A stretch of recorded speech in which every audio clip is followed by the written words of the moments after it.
الزمالك اتغلب في الماتش ده، فكنت متعاطف شويه مع نادي الزمالك لانه كان لسه يعني محتاج حد يدعمه. تفتكر الموسم يا كابتن كانت موسم كام؟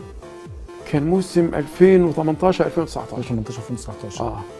كان اول يعني الزمالك كان محتاج حد يتعاطف معاه يدعمه، فبالتالي الاسماعيلي كان فايق الاسماعيلي يعني وحقق الفوز ساعتها، فبالتالي تعاطفت شويه مع نادي الزمالك، كان محتاج دعم، كان محتاج يعني حد يسنده، فبالتالي المدير جه قال لي يا كابتن خالد انت كنت زملكاوي شويه، قلت له لا انت تسال انا كان بيطالب حضرتك بالحياديه بغض بس أنا مش النظر عن ظروف الفريق. انا مش زملكاوي، انا بقول له انا حسب رتم الماتش، ما ينفعش نادي زي الزمالك او زي النادي الاهلي او زي نادي الاسماعيلي توقعه، لازم تدعمه، وهو ده اللي ينقص المعلق المصري. اخد من اجابه حضرتك ان دور المعلق الرياضي مش وصف المباراه فقط، ولكن ممكن يكون له دور اكبر من ان هو يوصف مباراه تفصيليه للمشاهد. أيوة يعني مثلا يذيب المشاحنات ما بين الجماهير، يقلل من التعصب الرياضي، يقدم بعض الروشتات في الرياضه وهو بيعلق، لان انا بشوف الصوره بس بسمع المعلق، فانا شايف ان المعلق الرياضي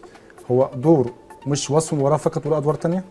طبعا ليه ادوار ثانيه، هو كمهنيه انا بهتم بوصف المباراه، ولكن اذا الناديين اللي قدامي ناديين كبار، في واحد يعني ظروفه ما تسمحش مثلا بانتداب لاعبين، عنده ظروف ماديه، عنده ظروف غيابات اصابات، لازم المعلق هنا مش بس يصف المباراه وما يدور قبل المباراه من اصابات، من غيابات، من حتى يبين للمشاهد ان ده الفريق ده بيعاني من ظروف، والفريق ده مثلا ظروفه افضل، وبالتالي اذا ده حقق الفوز لازم ما ننساش تاريخ الفريق. لكن اللي حاصل دلوقتي تلاقي معظم الزملاء المعلقين يعني اللي بوجه لهم تحيه وكلهم يعني في مستوى طيب، ولكن انا كنت اتمنى ان يكون في حياد. انا كنت بقول لك لما كنت في كابتن حضرتك بتقول كنت بتمنى يبقى في حياد، هو في معلقين رياضيين حاليا في الدوري المصري بيبان انتمام للفريق وما بيعلقوا. هو ده اللي ناجح، هو ده اللي ماشي، هو ده اللي ماشي حاليا.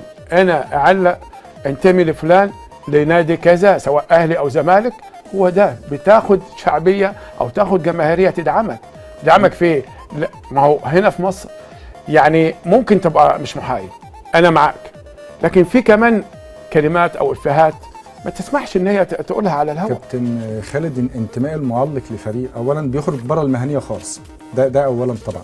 ثانيا وده الاهم، ان انا وانا قاعد متفرج وبشجع فريق وهو بيميل لفريق تاني، ده ممكن يؤدي للتعصب الرياضي وده احنا بنتكلم فيه. أيوة. بعد كده لمشاكل ما بين الجماهير. يعني دور المعلق الرياضي مفترض ما دام طلع على الشاشه يركن انتمائه على جنب، وخلاص انا بعلق بوصف الوصف التفصيلي للمباراه، وممكن اقول بعض المصطلحات الرياضيه اللي هتفيد المشاهد. لكن الكلام اللي حضرتك بتقوله ده طبعا خطير جدا، لان المعلق الرياضي